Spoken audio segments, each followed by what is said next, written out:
offset to an amount where we actually don't hold much cash. The portfolios are allowed to hold up till 5% cash, but we monitor this very closely, and investors will be happy to know that the net cash levels we are holding in any of the funds is not even in excess of 1%. So the reason we are taking SIPs is we don't want to be disruptive to the large number of investors. And I know in especially US and China, there are a large number of investors who have signed up for SIPs. It's part of their asset allocation. So we thought this was an investor-friendly move. We offset it against redemptions. And as I said, the cash levels in the portfolio are quite moderate.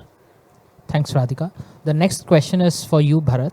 The question is, IPO fund, Edelweiss Recently Listed IPO fund has seen quite a bit of volatility over the last 6 months. So the reasons for the same, and what's your outlook on the fund? While you did cover the current positioning, but the recent volatility, if you can throw some light on that. Just to give you some backdrop, obviously this is volatility which has come in the IPO market is not primarily induced in Indian markets only. It's more to do with global markets. If you look at the global IPO funds which have been running and the ETFs which are running around the IPO theme, you would see actually the drawdown has been pretty sharp, maybe closer to 35 to 40% kind of stuff. Here the drawdown has been pretty much limited to close to around 20-22%. If you look at the recovery which has happened over last 2 months, and actually that's what the best part of this fund is all about, that since we are invested in good set of companies, they rebound very quickly. And we have seen this historical trend happening earlier also when we run this fund in 2018, 2020, the same thing happened. As the recovery starts happening, and actually the recovery is pretty small, fast and swift to that extent. If you look at last 2 months of data, we have actually recovered close to around 8-9% in this fund. And we think as a mid cap and small cap actually take more momentum on it, we think the performance would improve from here on. Thanks. The next question is for you, Trideep. In your large and mid cap and flexi cap fund, because they are very flexible in their mandate to invest in across large, mid and small, how do you manage the allocation between these three segments? I think it's a it's a great question. So to a certain extent, the recent regulation by SEBI mandates to a certain extent, particularly in large and mid, the percentage allocation to mid and small cap, which is about 35% odd. But that's more defined by the regulation. But flexi cap as a category is unique in that sense that it can capture the mispricing across the market cap ranges overall, and hence to take an excuse of this question to sort of talk about how we are thinking about the various funds that we have in the long only roster. I would say that while for investors who have long term horizon, let's say 5 years and above, clearly when from an alpha generation standpoint, we would be kind of gung-ho on mid-cap fund as one of the clear opportunities to sort of create wealth over time.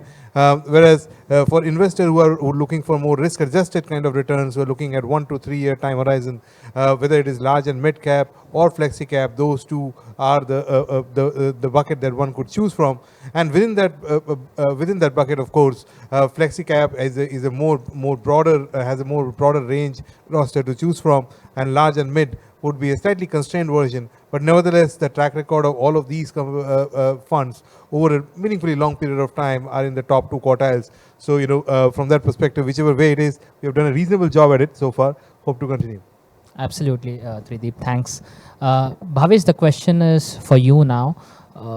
Balanced Advantage Fund, Edelweiss Balanced Advantage Fund has grown in size, and we have seen the equity levels move quite swiftly when markets are trending and the trends are changing. So is a huge size or rising AUM size a constraint in managing equity levels swiftly? Thanks, Niranjan. Obviously, our fund, if you will see in last 5 years, we have grown from 300 crore to almost 8,000 crore. But even now, you will see there are funds which are much bigger compared to our fund at current size also. So we are growing, definitely we are growing, but looking at the industry, there are funds which are much larger and still being managed efficiently. So I don't see we will face a challenge with increasing AUM. I think from 300 crore to 8,000 crore, we have already seen, you can say, huge growth. And we don't have to change a single process, what we were doing at 300 crore and what we are doing at 8,000 crore. Obviously, it is an, you can say, evolving category, and as and when we will grow further, we will keep on looking all the numbers closely. But as of now, I don't see that size will be a constraint because there are already funds which are much larger. And in fact, that larger fund will in a way provide liquidity to us because we are a pro-cyclical fund and most of the funds are counter-cyclical. So in fact, it will be like they will be providing liquidity to us on both the side. In increasing market, we are increasing equity, so we'll be buyer. At the same time, because valuation will be, you can say, expensive, they will be seller. So I think for us, it is not a constraint. In fact, for other set of strategies or other set of asset allocation, this can be a challenge because it is like 90% of the category will be moving into same direction. So I think being into a pro-cyclical approach helps us to solve that AUM size as a problem also. Thanks, Bhavesh, for the clarity. The next question is for you, Dhawal. It's interesting question. The spread in the 10-year segment between Bharat Bond ETF and G-sec has shrunk from almost 40-50 basis point to 10 basis point recently. What's the reason for that? Another added question to that is, where do you see 10-year G-sec or 10-year yields moving in the near term? And the third question to that is, do you see there is merit in launching maybe 20 or 25-year roll down strategies and a good time to invest in them when interest rates are on the rise? I think it's a very important question. So as I was answering in my previous session, the last 2 years, because of the COVID and because of other factors, we have seen a dramatic decline in the supply of the long end of the yield curve.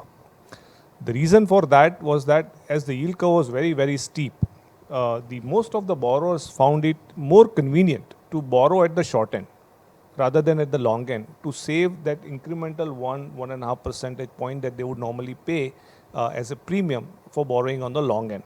So as a result of that, bulk of the borrowers remained concentrated at the 2-year and 3-year spot, and thereby depriving long-term investors like insurance and pension funds from long-term assets, their job is just to keep buying 10-year, 15-year assets. So what happened was that along with the inflows in the Bharat Bond ETF and along with the inflows in the pension funds and insurance funds, there was a big demand for 10-year and 15-year paper, but there was no supply. And that led to very dramatic tightening of the credit spreads. Currently, the spreads are hardly 10 to 20 basis points. As the RBI begins to embark on normalization, we hope that the fresh supply will begin. But in the first few days of the new financial year, the indications are that most of the CPSE borrowers want to focus on the 2-year and 3-year spot. And this is something that we are watching very carefully. We are hoping that the spreads will remain positive and not turn negative, because it can technically happen also where, because the insurance and pension funds have limits to buy assets, right? They have to buy a certain amount of corporate bond in their portfolio, and if they are not getting, they will probably end up buying more at lower yield than the government bonds, because as the government borrowing has started, we are going to see some amount of uptick as the Reserve Bank of India is looking to normalize. So the 10-year yield, which was at about 6.44% in December, is almost at close to about 7.15. Which I think has few more basis points further to go. But and after that, in my view, it will become very, very attractive. So to answer your third question in terms of having a longer maturity, target maturity funds, we believe that we are getting into that zone. Now, at some point of time, perhaps in the second quarter or third quarter, when the yields will probably come very close to the peak, and that will become very rewarding for the investors to consider investing in 10, 15, 20-year kind of target maturity funds. Thanks, Dhawal. Trideep, a question to you, a very interesting question. Someone just mentioned that the forensic part in your investment framework and philosophy is quite unique.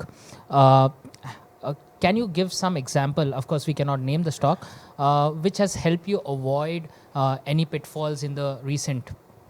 How much time have you got?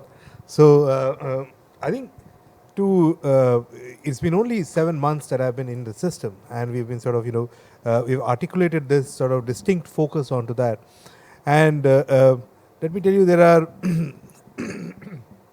as I recollect, 2 or 3 specific instances where we have avoided a mishap. So in a guarded way, let me give you one example that we sort of kind of spotted and then let it go. So fundamentally, there is this company which is which is in the employment services kind of a bucket, and where the investment hypothesis on this company is that over the last couple of years, the company and the promoters have come clean. And when I say come clean, two aspects to that. One is they won't make any further acquisitions, number one. Number two, the historic acquisitions, there will be no write-offs, so to speak, that will happen in that context. So this was this was the background to that. Fundamentally, we did our numbers, looking at the P&L and the balance sheet, and we found out that the upside was coming around 30%. So we got interested.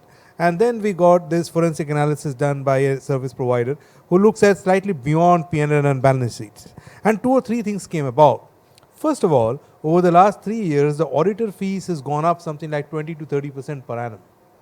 So that was the first red flag for us with regards to when we started checking that how come, if all was good in the hood, so to speak, how come the auditor fees went up? Second, we noted the committee which decides on whether the acquisitions related write-off needs to be taken had 2 members. One was the promoter and the other was his member of his committee, which overall goes on to show that the guy who makes the decision of the acquisition is the guy deciding whether there needs to be a write-off or not. So, it can't get more clobbered than that obviously the objective decision making will not stand to happen. And third, when we looked at the board composition overall, the management board composition, we found that the independent directors, one level before, i.e. in the last 3 to 5 years, had worked with the promoter. So in many ways, you could see that they are hardly independent. So based on these 3, and there was one more that they were in the acquisitions market, even though they claimed they won't do, we actually said that, okay, this is more than what meets the eye. Let's just leave it at that. And within 15 to 20 days, we had the CEO resignation which came about. And of course, he talked about personal reasons for leaving. But then they made an acquisition, the stock corrected 15-20%. And we said one of those deliveries which was well left. So that was clearly one example which was kind of, which was quite stark from that standpoint. So in the interest of time, probably that's good to go. Really well left, actually. Thanks. The next question is to you, Radhika. A very starking question is, you launched US tech fund 2 years back when FANGs were probably at their peak, because most of these stocks are now trading below their peak level, almost 30-40% down. So why did you launch that time, and what was going into your minds, and because the experience have been mixed? Sure, and I think this is a good question. I think we have been believers of international investing for a long time. We were fortunate as Edelweiss Mutual Fund to acquire a number of funds. US Tech was not part of that list, but China and others were. And the team has been talking about international funds as a part of the asset allocation for a long time in 2017. Now, back then it was not glamorous to talk about it because there was a lot of domestic narrative. And we launched US Tech. In fact, outside of perhaps a single NASDAQ ETF that existed, US Tech was actually the first fund in the market. And while last year has been a fashionable year for NFOs, US Tech came in March 2020, just around the lockdown, when it was not very fashionable to do NFOs. I think we have a couple of things in mind. One, when we launch funds, we do think of timing, and we hope to be earlier in the cycle. And I know you asked this question in the background of the fact that international investing actually really took off last year, and the experience has been more mixed for people after last year. So US Tech's launch did well, and NFO investors have made money. Second, I think the fund we chose to launch, we did not choose to launch a concentrated FANG kind of fund. We felt that in disruptive tech, a couple of things are important. One, diversification is extremely important. So FANG stocks may be a part of US Tech, but they're a very small percentage of US Tech. And US tech is very diversified. It could be 50, 60 names. Secondly, active management is extremely important in technology because by the time a lot of stories make it to the index, they are extremely expensive or they have been discovered. And I think US tech has had a history of catching some of these names early. So that was the logic of the US tech NFO. And of course, like any fund, technology or any theme will go through volatility. But the fact is the timing, at least over the launch period, people have made money and it's playing across the market cap. It's a true blue tech multi-cap fund in that sense. And it's a diversified fund. And that was a very conscious call.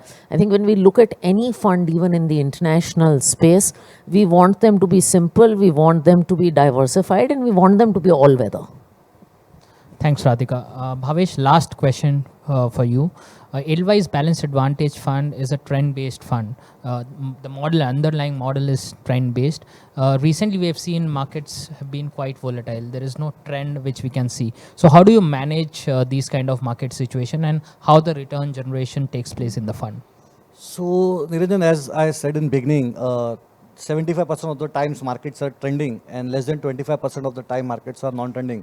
So in fact, you will see in last almost 7-8 months, we are into that non-trending kind of environment where Nifty is starting from 17,500. We are still at that same level. This is not the first time where markets are non-trending. We have seen in 2018 also a lot of volatility. At that time, Nifty was trading around 10,500 to 11,000. Multiple time we saw Nifty went up to 11,500, corrected to 10,000, and finally ended the year with 3% positive return. We know that being a trend following fund, we tend to underperform, at least our model tend to underperform other sets of fund, but that is okay if you underperform, you can say 1 out of 4 years, because remaining 3 years are good enough to cover whatever loss opportunity you have. And within that also, if I take example of 2018, though it was not a year suitable to our style, Nifty was up say close to 3%, we delivered closer to 2% return. Now when Nifty itself will deliver, you can say plus or minus 3%, plus or minus 5% return, a good fund and a bad fund, or that means performance wise, a good performing fund and a, you can say relatively underperforming fund will not have a material enough difference. So difference in that year you will see with the top performing fund, it was delivering close to 2.5%. We were at 1.9%. So 60 basis point of underperformance. And even in that year, our equity portfolio did well. So though we underperformed some of the, you can say, top performing fund, but we outperformed the category. Because in that year, most of the peers who missed 2017 rally loaded on mid cap and small cap to cover up that gap. And in 2018, we have seen what happened to the market. Nifty was up, say, close to 3% because of like US have FANG, we had our own Ritik environment at that point of time. So Nifty was positive, but overall mid cap and small cap were down almost 20 to 30%. So in that year, though the year was not suitable to our style and we you can say underperformed the category leader, but we were outperforming the category by almost, you can say, a couple of percent. So I think asset allocation may give you slightly lower return in that kind of environment, but if stock selection is good, you are into right sectors, I think performance will come automatically. Great. Thanks, Bhavesh. And over to you, Radhika, for closing comments, and then we end this session. No, I just want to take the opportunity to thank everyone, all the advisor and distributor community and investor community who has tuned in. I know it has been an extremely long session, but we can see people patiently hanging out on YouTube 3 hours later and passionately sending in their questions. So thank you for tuning in. If there's any part of the session that you have missed, we had a question on China, and if you've missed that, all of this will be recorded and available in part. So please do check out the videos. And of course, the team is there to answer any questions on our social media handles. So wish you all a wonderful weekend. And again, on behalf of all of us, many, many thanks for joining in today. Mutual fund investments are subject to market risks. Read all scheme-related documents carefully.